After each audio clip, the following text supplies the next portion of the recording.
Karen didn't just drive across my farm, she broadcast it. Phone held high, sunglasses flashing in the sun, she grinned into her live stream as her Lamborghini shredded fresh rows of soil. Comments poured in hearts floating across the screen while my animals scattered in panic. To her, it was content. To me, it was destruction, live-streamed mockery on my own land. I stood there on the porch, fists clenched, watching my hard work trampled for likes and laughs. That was the moment something inside me shifted. Enough warnings, enough patience. If Karen wanted an audience, I'd give her one a show she'd never forget. Every reckless drive she filmed would lead straight to the climax I was already planning in my head. This wasn't just about trespassing anymore. It was about respect, and Karen was about to learn that the land always gets the last word. Before we dive in, tell me your city and local time in the comments. I want to know where you're watching from. Karen's livestream kept playing in my head long after her Lamborghini's roar faded over the ridge. She'd waved at her followers' hair, whipping in the wind, shouting into her phone like my farm was nothing but a backdrop for her personal reality show. The screen was filled with comments, laughing emojis, people egging her on Queen of the County roads. That farmer looks so mad, LOL, my land, my livestock, my blood and sweat reduced to internet fodder. I'd stood on my porch that day, gripping the railing so tightly the old wood cracked beneath my hand. This wasn't the first time she'd driven through, but it was the first time she made me the villain in her little circus act. And that's when something hardened in me. My patience had already worn thin, but seeing my life turned into content for her amusement broadcast to thousands, well, that snapped the last thread. I knew right then that Karen wasn't just trespassing. She was taunting. She wanted me angry, wanted me humiliated. The truth was, I'd tried the polite route. I'd waved her down weeks ago right at the edge of the property line. I'd pointed to the faded wooden sign that said, in clear black paint, private property, no trespassing. She'd laughed, revved her engine, and told me her GPS had brought her this way. Maybe don't put your farm where people need shortcuts, she sneered before ramming the gas and disappearing in a cloud of dust. At first I wanted to believe it was a mistake, some HOA type who didn't know the back roads cutting through to shave off a couple minutes. But when she came back the next day blasting music, I knew better. By the third time she was bringing friends. By the fourth she was live streaming. Each visit left behind torn fencing, broken posts, and patches of trampled crops. My cattle spooked at the sound of her engine. One of my goats limped for a week after bolting into a ditch. I did what I thought I was supposed to do. I called the sheriff's department, explained the situation, even left voicemails with pictures of the damage. One deputy told me trespassing was hard to prove unless I had video evidence. Another shrugged and said, "You know how those HOA folks are always stirring up drama." Their tone made it clear I wasn't getting help. It was my word against hers, and Karen's word carried more weight in this county. She was part of a homeowners association from a wealthy gated community just down the road. Money buys influence. Influence buys silence. So it was up to me. And if Karen wanted to turn this into a show, I was going to write the script. I started watching closely. I noticed she always came in the afternoons, usually Fridays or Sundays right before golden hour when the sun made the fields glow. She wanted the best lighting for her streams. She always dressed the part, too bright colors, oversized earrings, makeup caked thick enough to shine on camera. She wasn't just driving across my farm, she was staging her own runway. That runway gave me an idea. The back pasture had a low stretch just past the corral. When it rained, the ground softened quick, the clay holding water like a sponge. I remembered the time one of my tractors had sunk up to its axles there, took 2 machines and half a day to pull it out. Karen always chose that path, it was the smoothest cut across my land. If she wanted easy, I'd give her easy. Too easy. I spent a week preparing quietly after chores were done. I brought out my old ATV after dark tools rattling in the back. I set up sprinklers beneath straw and dirt rigged to a timer and a remote I could keep in my pocket. I mixed in clay and fertilizer to make the ground just unstable enough, masked it all with fresh topsoil and grass clippings. I tested it with a hay bale, rolled it into the center, watched it sink, slow, steady, helpless. Perfect. I called it my welcome mat. Every day after that I waited. Every sound of an engine made me tense. I kept my phone ready, cameras angled at the pasture, and my thumb always near the remote. But Karen didn't come. For 3 long days, nothing. Just cicadas and the rustle of wind through the corn. I almost thought she'd moved on board of her little game. Then on the 4th evening, I heard it, the thumping bass echoing across the hills, the low snarl of that Lamborghini engine. I stepped outside, leaning against the fence post like I had all the time in the world. Dust curled on the horizon. My heart pounded so hard I could feel it in my throat, but I kept my face calm, almost bored. And there she was, Karen grinning behind oversized sunglasses, phone lifted high, already lived to her followers. Her caption probably said something smug like, "Shortcut Queen strikes again." She shouted into her camera, "He's out here again, y'all. Old farmer can't stop me." She laughed, waving at me like I was part of her show. Not this time. Her car barreled down the slope tires, cutting through the same stretch she always used. My hand slipped into my pocket thumb, brushing the remote. 30 yards, 20, 10. She didn't slow down, didn't even glance at the sign nailed to the post. I pressed the button. A faint hiss in the distance, then silence. For a second, nothing happened. The Lamborghini glided forward, smooth as ever, her laughter echoing. Then I heard it, the wet, sucking slop of earth giving way. The rear tires sank an inch. Then two. Karen's laughter stopped. Her head jerked forward. She gunned the accelerator. That was her mistake. The wheels spun, flinging mud into the air, carving deeper ruts. The engine roared, but the car lurched only once before stalling, nose dipping slightly as the ground swallowed it whole. Her phone wobbled, but she kept streaming her followers, now watching panic replace smugness. She cursed, flinging the door open, only to plunge both feet straight into the muck. Her scream echoed across the field as mud and manure splashed up her designer leggings. She tried to move, but each step dragged her deeper. The more she struggled, the more ridiculous she looked. Her audience was eating it up. The comments must have been merciless. And me, I didn't say a word. I just folded my arms, leaned against that fence, and let the camera on my barn roof keep rolling. This wasn't revenge. This was consequence. And for the first time in weeks, I felt something I hadn't felt since she first tore across my land. Peace.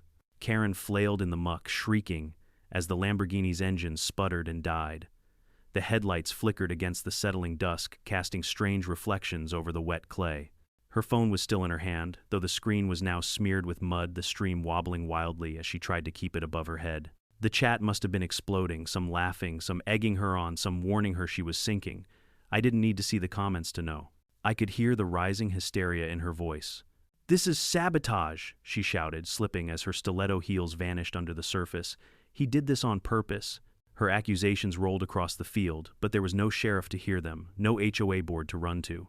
Just me, leaning on the fence post, arms folded, watching her thrash in the very soil she'd mocked. The Lamborghini was sinking slowly, not like a dramatic movie crash, but worse, inch by inch, grinding humiliation. Its pristine white paint now streaked with dark brown splatters, the once polished hood beginning to bow under the strain of the muck. Every spin of the wheels only dug it deeper, spitting slop in wide arcs. I could smell the mix of wet clay and fertilizer drifting across the pasture. Karen's face twisted from shock to rage. She turned toward me, pointing her mud-caked phone like a weapon. "You'll pay for this, farmer. This is a $150,000 car. You've just committed a felony." I raised one eyebrow, deliberately calm. "Trespassing's still illegal in this county, last I checked." I said, my voice even. "And you've been live streaming the evidence yourself." Her jaw dropped. She spun her phone to face the car, then back at me, trying to regain control of her audience. "Y'all are witnesses. Look at this psycho. He trapped me. This is entrapment." I almost laughed at the irony. Entrapment. The word rolled off her tongue like she'd picked it up from one too many courtroom dramas. But the truth was, no trap had been laid, just a field behaving exactly the way a field does when watered and worked. Nature was the one teaching her this lesson. I'd only nudged it along. She tried to climb onto the hood, thinking she could crawl across and reach drier ground. For a moment, she actually looked triumphant, crouching on top of her sinking car, like a general surveying a battlefield. Then her left foot slid, slick with runoff, and she landed flat on her side in the mud. The sound was wet, final, humiliating. She screamed again, half fury, half despair. That's when headlights appeared at the ridge. Not Karen's friends this time, but a local pickup truck. My neighbor Harold had seen the dust and wandered over to see what the commotion was. He stopped at the fence line, rolled his window down, and chuckled. "Evenin', Tom," he called to me. "Looks like your field's swallowing a whale." Karen whipped her head toward him, her hair plastered to her cheeks. "Help me call a tow truck. This man's insane." Harold just spat a stream of tobacco juice out the side of his truck and laughed harder. "Reckon the earth finally got tired of your nonsense, lady." Then he drove off, taillights glowing red in the dark. Karen's fury doubled. She flung mud in my direction, though it fell short, splattering on the fence. "You think this is funny? I'll sue you into the ground." I took out my own phone, raised it just enough for her to see the red recording light. "Go ahead," I said. but you've been broadcasting your own trespassing for weeks. I've got timestamps, videos, even complaints filed with the sheriff. You've made my case airtight." Her expression faltered for the first time. Fear crept into her eyes, though she masked it quickly with another wave of indignation. She tried to march forward, but her designer boots stuck, and with a sickening squelch, one came off, left behind in the muck. She stumbled barefoot into the slop, squealing in disgust. "Stop filming," she screamed, holding her ruined shoe aloft like a trophy of outrage. But I didn't stop, and neither did the strangers on her live stream. Comments were probably rolling in faster than she could read, capturing every stumble, every shriek. Some part of me wondered if this humiliation would sting more than the ruined Lamborghini. Minutes stretched on. The car sank deeper until its rear bumper kissed the mud. Karen, now covered in filth up to her waist, finally dragged herself toward the edge of the field, panting and swearing. When she reached the fence, she clutched the wooden post like a lifeline, glaring up at me with wild, desperate eyes. "You'll regret this," she hissed. "You think you've won. I have lawyers. I have money. You're nothing but a farmer with dirt under your nails." I leaned closer, my voice low enough for her to hear, but calm enough to cut through her rage. "And yet here you are, stuck in my dirt with the whole county watching." Her face flushed crimson beneath the streaks of mud. She sputtered, searching for words, then finally shoved past me toward the gravel road where her friends had parked earlier. She didn't even look back at her car, now sinking like a monument to arrogance in the middle of my field. As she disappeared into the night, I exhaled a long breath I hadn't realized I'd been holding. For the first time in weeks, the land felt quiet. No engines, no bass rattling the windows, no sneering HOA queen treating my home like her racetrack. Just the hum of crickets and the slow settling of mud. I turned back toward the Lamborghini, its headlights dimming as the battery faltered. It looked almost peaceful, half buried in the earth, like some ancient relic swallowed by time, a fitting tombstone for Karen's pride. I pulled out my phone one last time and took a still photo. Not for revenge, not even for proof. Just to remind myself that sometimes the land defends itself if you give it the chance. And as I walked back toward the farmhouse, the stars winking into view overhead, I couldn't help but smile. Tonight, justice hadn't come from a badge or a courtroom. It had come from the soil beneath my boots. The next morning, I woke before sunrise, as I always do, the smell of coffee drifting through the kitchen. My routine never changes much. Feed the animals, check the fences, walk the fields. But that morning felt different. There was a stillness in the air, the kind that comes after a storm. I stepped out onto the porch, mug in hand, and looked across the land. Out in the low pasture, the Lamborghini still sat where Karen had abandoned it, half buried in the mud. Its once pristine white frame was stained brown windows, streaked the hood dipped forward like it was bowing to the earth. I couldn't help but chuckle into my coffee. The scene looked like a piece of performance art. Nature had painted its own brand of justice, and the whole county had been invited to watch. By mid-morning, news had spread. That's how small towns work. Harold, my neighbor, was probably the first one to spread it. He'd driven by the night before, and no doubt stopped at the diner afterward to tell the story. By the time I went into town for supplies, people were already whispering, some laughing openly. A couple of teenagers leaned on their bikes outside the hardware store and asked, "Hey mister, that true, you buried a Lamborghini in your field?" I didn't bother denying it. I just shrugged and said, "Sometimes the dirt bites back." By noon, the videos were everywhere. Karen's live stream had been saved, copied, clipped, and reposted across social media. Some smart aleck even added dramatic music over the part where she slipped face first into the mud. Another slowed down the moment her shoe got stuck, replaying it in a loop, with captions that read, "Karma in action." Within hours, it had millions of views. That night, the local news station covered it. They played a montage of Karen's stream alongside commentary about respecting rural property. The anchor, a woman who usually covered school board meetings, was barely hiding her grin as she read the script. I sat in my recliner, sipping iced tea, watching Karen's empire of arrogance collapse in real time. But Karen wasn't going quietly. 2 days later, I found a crisp envelope in my mailbox delivered by a courier in a too-tight suit who looked like he hated his job. Inside was a notice Karen was suing me for property damage, intentional infliction of emotional distress, and defamation. The letter read like bad theater, accusing me of setting booby traps and waging psychological warfare. There were screenshots of her covered in mud, her mascara streaked down her face. If I hadn't been so irritated, I would have laughed. Instead, I called Vic. Vic was an old buddy from high school now, a lawyer in the county seat. He owed me a favor or two, and besides, he loved a good fight. When he finished reading the complaint, he laughed so hard I thought he might choke. "She's suing you." With this, he waved the papers like they were confetti. She trespassed, destroyed property, endangered your animals, and broadcasted it all herself. If anything, you should be suing her. So we did. Vic filed a countersuit for trespassing, destruction of property, and harassment. He added an itemized bill for the broken fence posts, the damaged soybean patch, and even the veterinary check for my goat. We attached the videos, both mine and hers, as evidence. Every frame showed her laughing, mocking, calling me a hillbilly while tearing up my land. The legal back and forth didn't last long. Her lawyer, some suburban guy who probably didn't know a John Deere from a Dodge, took one look at the public backlash and realized the case was a grenade waiting to blow up in their faces. Within a week, the lawsuit vanished. Karen's threats of financial ruin for me evaporated into silence. But the internet didn't forget. Clips of her humiliation spread further, reaching national feeds. A late-night host cracked a joke. Tonight's top story: when life gives you Karen, sometimes the farm fights back. The audience roared with laughter. Karen had wanted attention, and she got it, just not the kind she craved. Meanwhile, my life changed in ways I hadn't expected. My niece helped me set up a page for the farm. I posted a single picture of the muddy Lamborghini with the caption, "Private property. Trespassers beware." It exploded overnight. Thousands of comments poured in, people calling me a legend, thanking me for standing up to entitled behavior. Strangers offered to buy me drinks, send me boots, even start a GoFundMe to compensate me for my troubles. I didn't need their money, but I couldn't deny the satisfaction. After months of being trampled on, ignored by authorities, and mocked, I finally had the upper hand. Not because I wanted fame, but because people saw the truth. They saw Karen for who she really was, and they saw me standing my ground. One evening, while feeding the cattle, Harold stopped by again. He leaned on the fence, spitting tobacco juice into the dirt, and shook his head. "You know, Tom," he said, "I ain't laughed that hard since Clinton left office. You gave this town a gift." I smiled, patting one of the calves on the flank. "Wasn't about making anyone laugh, was about protecting what's mine."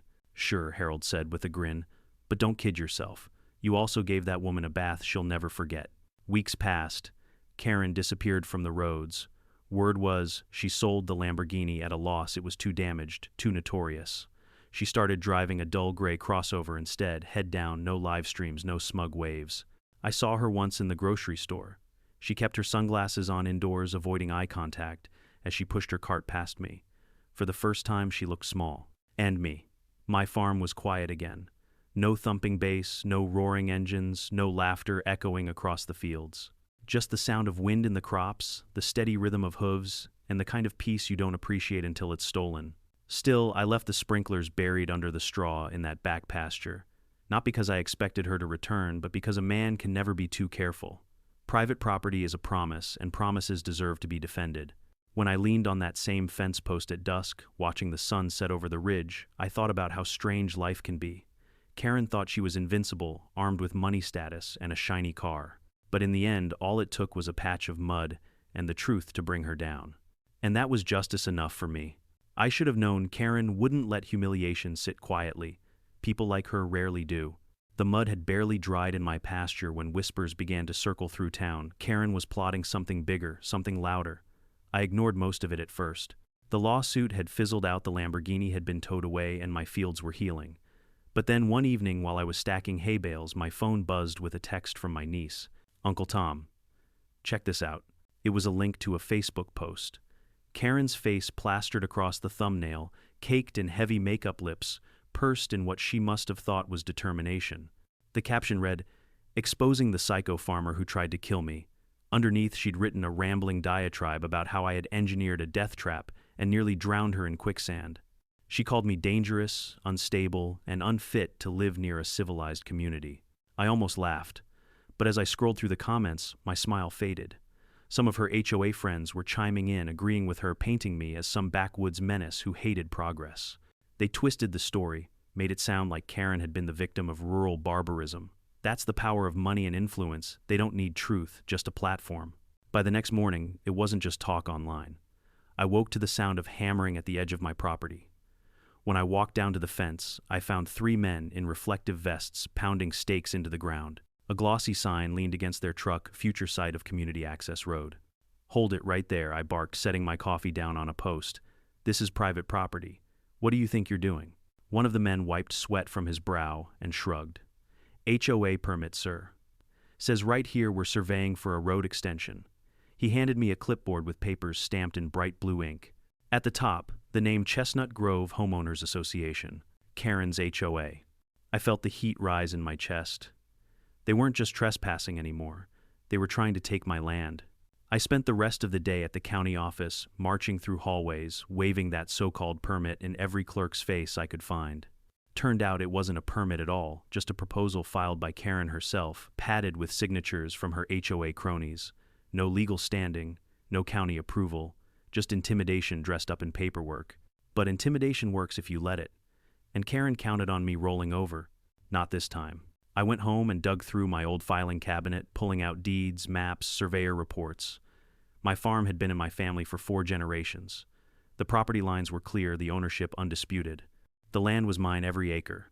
Still, I knew Karen's game. She didn't need to be right, she just needed to be loud enough to make my life miserable. That night I called Vic again. He was already half laughing before I finished explaining. "She's trying eminent domain with HOA stationery," he said between chuckles. "That's not just stupid, that's art. Don't worry, we'll shut this down before it starts." But even with Vic's reassurance, I couldn't shake the unease. Karen was escalating, turning her personal grudge into a campaign. And campaigns, especially ones fueled by HOA politics, had a way of getting ugly. A week later, the ugliness arrived. I was walking the property at dawn when I saw tire tracks near the back fence, fresh ones wide and deep. My gut sank. I followed them into the soybean patch, and sure enough, the plants were shredded stems, snapped soil, churned like a battlefield. At the center of it all was a spray-painted message in lurid pink, "Stop the Psycho Farmer." I clenched my fists. This wasn't Karen live streaming for laughs anymore, this was sabotage. I spent the day repairing what I could, but anger gnawed at me like a restless dog. I could call the sheriff again, sure. But I already knew how that would go, sympathy nods, shrugs, excuses. Trespassing was hard to prove, vandalism low priority. They wouldn't touch Karen or her crew unless I handed them proof on a silver platter. So I decided to make proof. I set up trail cameras around the property, hidden in fence posts and tree branches. I invested in motion sensors from the farm supply store, rigged them to lights and alarms. If Karen or her friends wanted to turn my land into their battleground, I'd meet them with surveillance. No more he said, she said. This time I'd have receipts. It didn't take long. 2 nights later, alarms blared near the north field. I grabbed my flashlight and sprinted through the dark boots, pounding the earth. By the time I arrived, the intruders were gone, but the cameras weren't. I pulled the memory card, slid it into my laptop back at the house, and there she was. Karen herself, hair tied back, hoodie pulled low, spray can in hand. She'd tagged another message across my barn door, "Justice for Karen." I sat back in my chair, staring at the footage. She wasn't just reckless, she was unhinged. And she'd just handed me everything I needed. The next morning, I drove straight to Vic's office. He watched the video, his grin spreading wider with every frame. "She's cooked," he said, tapping the desk. "We're not just talking trespassing anymore. This is criminal mischief, destruction of property harassment. We can bury her in charges before she buries you in paperwork." For the first time in weeks, I felt the tension ease from my shoulders. Maybe the system would finally work the way it was supposed to. Still, I wasn't naive. Karen had money connections and a talent for twisting the narrative. She'd paint herself as the victim, claim the footage was doctored, spin lies for anyone who'd listen. But now I had something stronger than her voice. I had evidence. Cold, hard, undeniable. And if she thought mud was humiliating, wait until she saw what a courtroom could do. As I left Vic's office, I caught my reflection in the glass door, dusty boots, sun-worn face, hands calloused from years of labor. I wasn't a man who looked for fights, but some fights come looking for you. And when they do, you either back down or you dig in. I chose to dig in.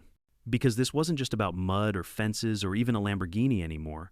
This was about dignity, about protecting what generations of my family had built with their sweat and their hands. Karen wanted a stage, fine. But the final act wasn't going to end with her triumphant. It was going to end with truth, and I was ready for the curtain to rise. The county courthouse smelled like dust and old paper, the kind of place where time seemed to drag its boots through every hallway. I'd been there before, property tax filings, zoning disputes, but never like this. This time, I wasn't just a farmer trying to keep my head down. I was a man bringing a case, and the defendant, none other than Karen herself. Vic walked beside me, calm as ever, briefcase swinging at his side. "Remember," he whispered, "don't rise to her bait. She'll come in loud, emotional, maybe even in tears. Judges don't like theatrics, but they do like evidence. And you, my friend, have plenty." He wasn't wrong. The trail cam footage of Karen spray painting my barn door was clear as daylight. Her face caught in the glow of the motion, light her hand mid-spray hoodie, slipping back just enough to reveal the glittery earrings she always wore. Add that to her live streams of trespassing, plus the damage reports and photos of my fields, and we had a solid case. Still, my stomach twisted as we entered the courtroom. Karen was already there, seated at the plaintiff's table, surrounded by 2 lawyers in slick suits.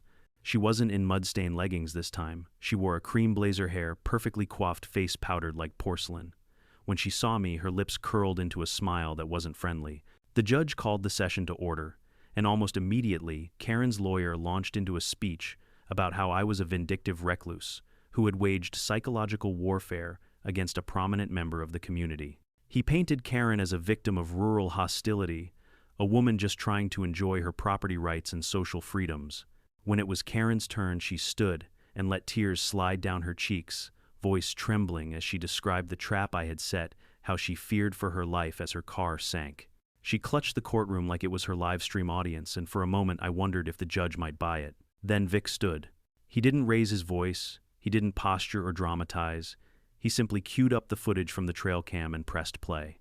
The courtroom watched as Karen, very much alive and unafraid, vandalized my barn door with bright pink spray paint. The sound of the spray hissed through the speakers. Then came her live stream clips, laughing, mocking, tearing across my property with reckless abandon. Vic paused the video at the moment. She shouted, "He can't stop me." The silence afterward was thick. Even the judge leaned forward, eyebrows raised. "Ladies and gentlemen," Vic said smoothly, "this isn't a case about a farmer tormenting a woman. This is a case about a woman who thought she was untouchable until the evidence caught up with her." Karen's face drained of color. Her lawyers fumbled, whispering frantically, but there was no spinning what everyone had just seen. The judge cleared his throat. "I've seen enough for today. Miss Karen, this court will not tolerate harassment, destruction of property, or frivolous lawsuits. Consider this your warning. If further complaints are filed against you, criminal charges may follow." Bang, gavel down. It was over, at least in the legal sense. Karen stormed out her heels, clacking like gunshots against the marble floor. I stayed seated for a moment, letting the weight of relief sink into me. The storm I'd been weathering for weeks had finally begun to break. But storms leave debris. The following days brought a mix of peace and chaos. On one hand, Karen stopped driving across my land. No more engines roaring, no more music shaking the windows. My animals settled, my fields grew quiet again. On the other hand, the internet kept feeding on the spectacle. My farm's Facebook page exploded with followers, thousands more every day.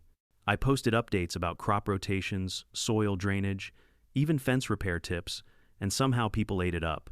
They weren't here for farming advice, they were here for Karen drama. Sponsors began reaching out. A boot company wanted me to wear their product in a Justice Farmer ad campaign. A hose manufacturer offered to send me free gear in exchange for a testimonial. My niece laughed and said, "Uncle Tom, you're practically an influencer now." I shook my head, but secretly I enjoyed the irony. Karen had wanted fame. Instead, she'd handed it to me. One afternoon while I was patching a fence line, Harold drove up in his pickup. He leaned out the window grinning. "Town's still talking about you," he said. "Heard they're calling that mud pit of yours the Karen Bog." I laughed so hard I nearly dropped my hammer. Guess I should put up a sign charge admission. But beneath the humor, I felt the gravity of it.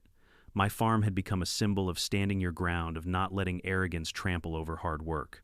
Strangers messaged me stories of their own battles with HOAs, Karens, and neighbors who thought rules didn't apply to them. I realized this wasn't just my story anymore. It was bigger. Still, life moved on.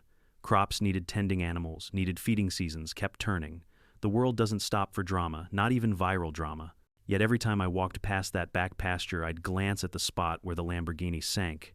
The soil had dried, now cracked and hardened, leaving fossilized ruts as a reminder. I kept the sprinkler system buried under the straw, just in case. Weeks later, I saw Karen again. Not in court, not online, but at the grocery store. She was almost unrecognizable. Gone were the flashy clothes and designer heels. She wore plain sneakers, an oversized hoodie, and sunglasses that couldn't quite hide the slump of her shoulders. She pushed a cart slowly down the aisle, avoiding every pair of eyes that glanced her way. When our paths crossed, she froze. For a moment, her lips parted like she wanted to say something. An apology, maybe? Or another threat. But no words came. She just turned away, her face burning red, and hurried toward the checkout. I didn't chase her. I didn't gloat. I just watched her go, the sound of her squeaky cartwheels echoing behind her. For the first time, Karen looked human, not untouchable, not arrogant, just small. As I drove home that day, I realized the fight was over. The land was quiet again, the animals calm, the fences strong. Karen had finally learned what she'd refused to see all along: you don't conquer the land. The land conquers you. And me, I kept working, planting, repairing. Because farms don't care about fame or viral moments. Farms care about hands in the dirt, sweat on your brow, and the steady rhythm of life. But every so often, when the sun sets over the ridge and the shadows stretch across that old pasture, I find myself smiling at the memory of justice served not by laws or courts, but by clay water and patience. Justice in the end doesn't always roar. Sometimes it just sinks quietly into the soil. Autumn rolled in, slow and golden, the kind of season that makes a farmer pause on his porch steps and just breathe. The fields shimmered under the low sun, and for a few precious weeks it felt like life had steadied again. The animals grazed in peace. The fences stood unbroken. The roar of Karen's Lamborghini was nothing but a ghost that sometimes echoed in my memory. But ghosts don't stay buried forever. One chilly morning I was splitting logs by the barn when my phone buzzed with another message from my niece. "Uncle Tom, you've gone viral again." She attached a TikTok link. Against my better judgment, I tapped it. There it was, a slickly edited documentary made by one of Karen's HOA friends. Dramatic music, slow-motion footage of Karen slipping in the mud, and a voiceover painting me as a deranged recluse who'd engineered a booby-trapped swamp to terrorize innocent women. They even spliced in grainy black and white filters like it was some kind of true crime episode. I laughed at first, but the comments chilled me. Some people bought it. They called me dangerous. They claimed I was an unstable loner armed with traps. A few even speculated I had guns hidden on the property. The internet, once my ally, had turned into a double-edged sword. By that afternoon, a reporter from a regional news outlet left a voicemail asking for my side of the story. That was when I knew Karen wasn't finished.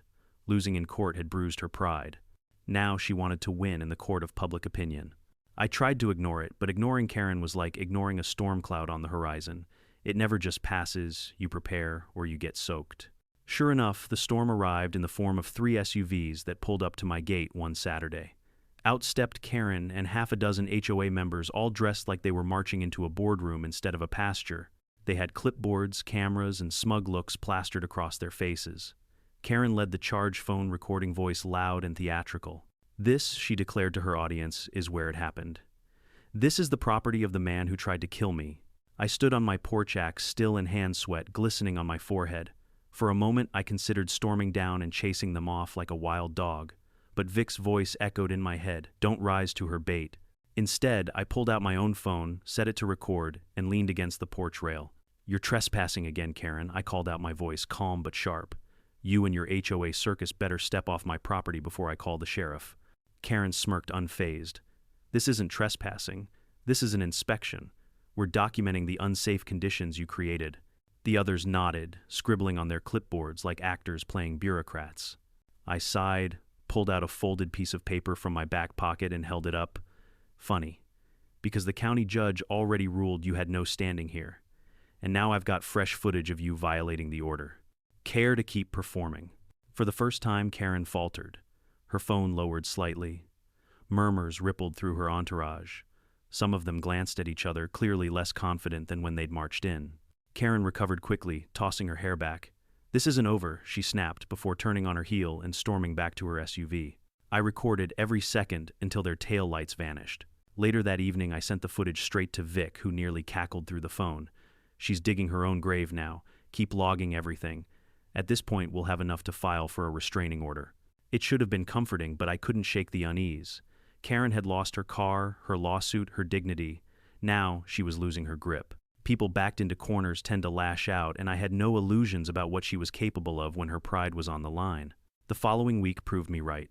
One night, just past midnight, the motion sensors I'd installed months earlier lit up across the north field.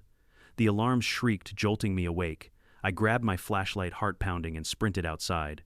By the time I reached the field, the intruder was gone, but the evidence remained. My fence had been slashed, wires dangling like broken ribs.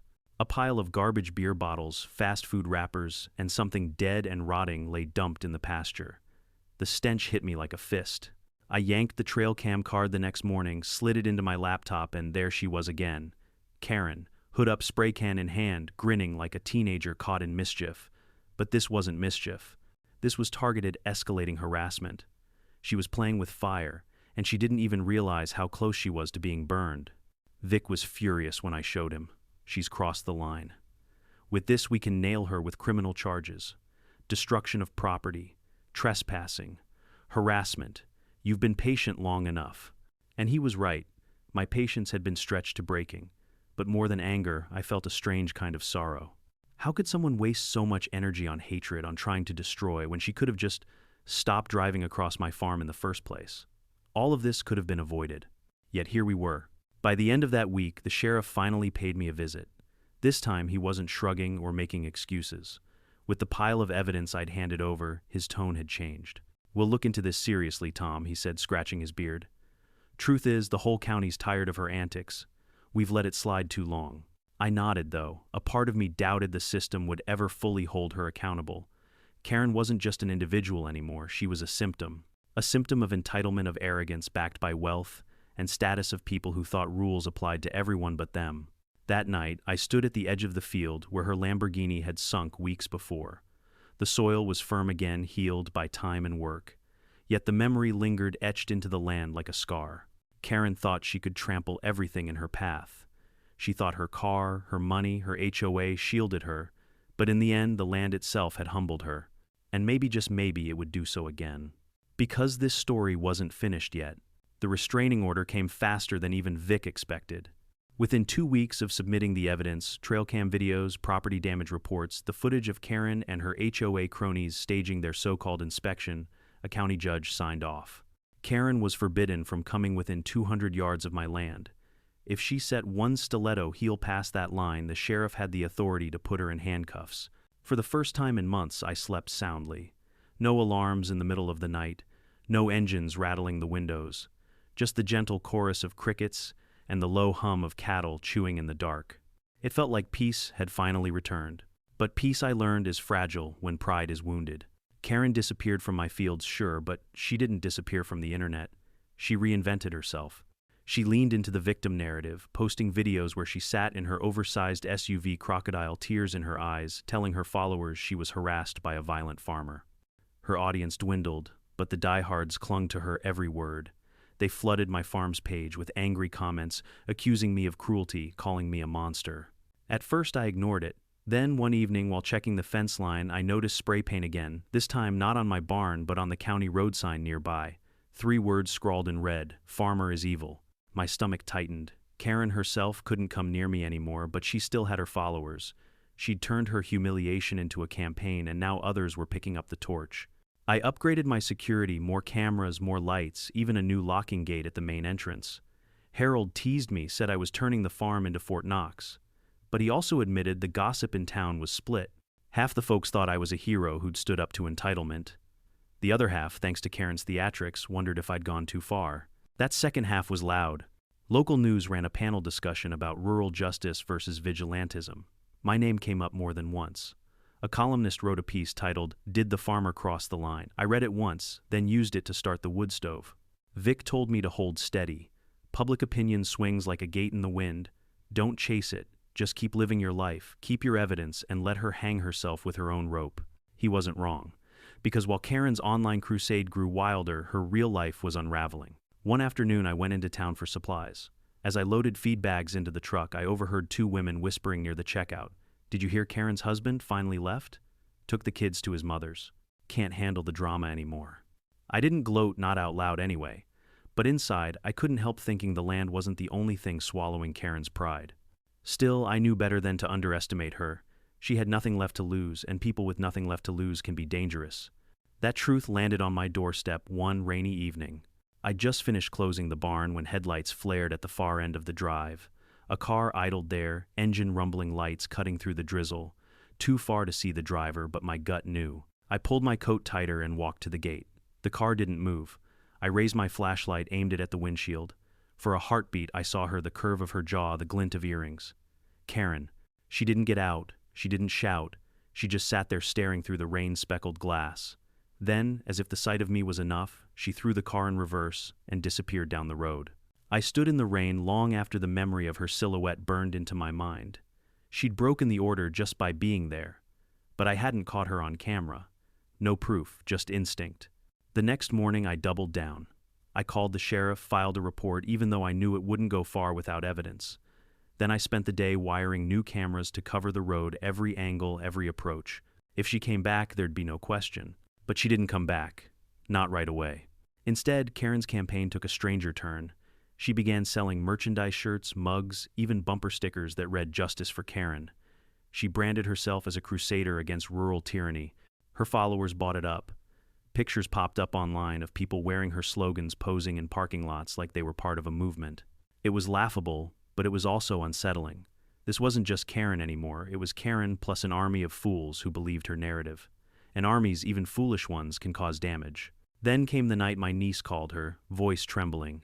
"Uncle Tom, you need to see this." She sent me another link. A live stream.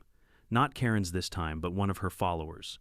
The camera showed the edge of my farm, the new gate, the warning signs, the fields stretching beyond.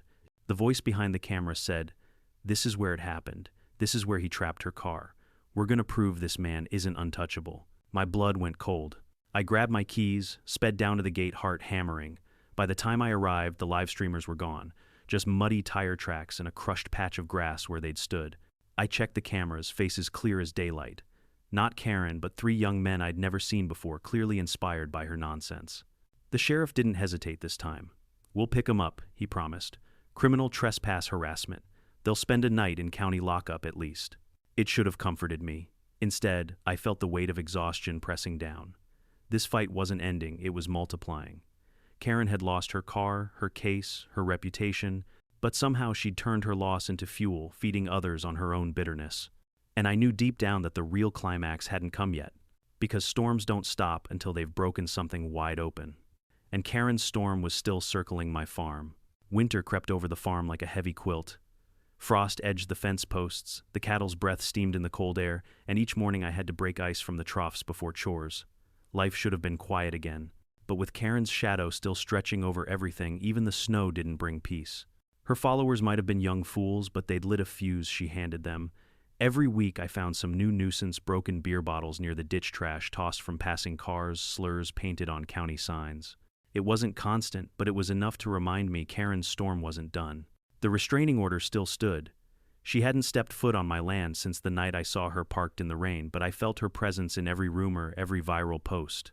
People in town whispered that she was broke, that she sold her mansion in Chestnut Grove, that she'd been booted off the HOA board. Others said she was scheming again, plotting some kind of comeback. With Karen, rumor and reality blurred until you couldn't tell which was worse. One particularly sharp morning I was hauling hay when Harold pulled into the yard. He rolled his window down, grinning like he had a secret. "You seen today's paper?" he asked, tossing a folded copy onto the hay bales. The headline nearly made me spit my coffee. "Karen's Day, in court again, this time as defendant." Turned out one of her own followers, the same kids who trespassed on my land, had turned on her, suing her for incitement after their night in jail. They claimed Karen encouraged them, promised them justice, even fed them the idea of confronting me on camera. The case wasn't much, but the irony was rich. Karen, queen of lawsuits, was now drowning in them. I should have felt victorious. But standing in that frosty yard, the paper crinkling in my hands, I only felt tired. Victory doesn't always taste sweet. Sometimes it just tastes like relief. And yet, a strange thing happened. With Karen tangled in her own mess, the noise around my farm began to die down. No more late-night alarms, no more graffiti. Even the online chatter slowed. People had grown bored of her sob stories. Without fuel, the fire flickered out. Weeks passed. I focused on work, repairing a tractor, planning spring planting, tending the animals. The world moved on. And then one afternoon in March, I saw her again. I was in the grocery store, the same place I'd spotted her once before. She stood in line ahead of me, wearing plain jeans, sneakers, and a hoodie. No makeup, no live stream, no entourage, just Karen looking small and worn. She clutched a half-empty basket bread milk, a bag of off-brand cereal. For a moment, she didn't notice me. Then our eyes met. Her face flushed. She shifted on her feet, clearly torn between glaring and hiding. Finally, she muttered almost under her breath, "You ruined my life." I stared at her, really stared. This wasn't the Karen who'd roared across my fields in a Lamborghini laughing like she owned the world. This was a woman cracked by her own arrogance, dragged down by the weight of battles she'd chosen. "No," I said quietly. "You ruined your life. the land just reminded you." She blinked, lips trembling as if she wanted to snap back, but nothing came. She turned away, paid for her groceries, and left without another word. I stood there in that fluorescent-lit store, the smell of old onions and disinfectant hanging in the air, and I felt something unexpected. Not triumph, not anger, pity. Because Karen, for all her noise, was just another person who believed the world owed her something it never did. And when the land, the law, and the truth said otherwise, she collapsed under the weight. That night I sat on the porch with a cup of black coffee, the stars sharp and clear above. The fields stretched quiet, the fences strong, the animals settled. For the first time in a long time, I felt truly at peace. I thought about my father and grandfather, men who'd worked this same soil long before me. They taught me that land isn't just property, it's responsibility. You respect it, care for it, and defend it when you must. And if someone tries to take advantage, you don't meet arrogance with noise. You meet it with patience, preparation, and the quiet certainty that the truth will always rise from the dirt. Karen never understood that. Maybe she never will. But I do, and that's enough. So I keep the signs fresh, the cameras rolling, the fences strong, not out of fear but out of respect. Because this farm is more than acres and crops. It's my home, my livelihood, my legacy, and no HOA queen, no entitled driver, no viral circus will ever take that from me. They say karma takes years. But I've learned sometimes it only takes a patch of mud, a stubborn farmer, and the patience to let the land do the talking. And if anyone ever doubts that, well, they're welcome to test my fences. But they'd better be ready. Because out here, the dirt remembers. If there's one lesson this whole mess with Karen taught me, it's that dignity matters more than pride, and preparation matters more than anger. I could have screamed at her, fought her in the fields, met her noise with my own. But instead, I let patience and evidence do the heavy lifting. In life, people will trample your boundaries if you let them. They'll treat your kindness as weakness, your silence as permission. But there's power in standing firm, in saying enough and backing it up with truth. To anyone watching this, protect what's yours, but do it wisely. Don't waste yourself in petty fights. Hold your ground with dignity, and let the world see you won't be pushed aside. If you've ever dealt with your own Karen or HOA nightmare, share your story in the comments. I'd love to hear it. And if you enjoyed this tale of justice, served with a muddy twist, hit subscribe. There are more stories coming, and you won't want to miss the next storm when it rolls in.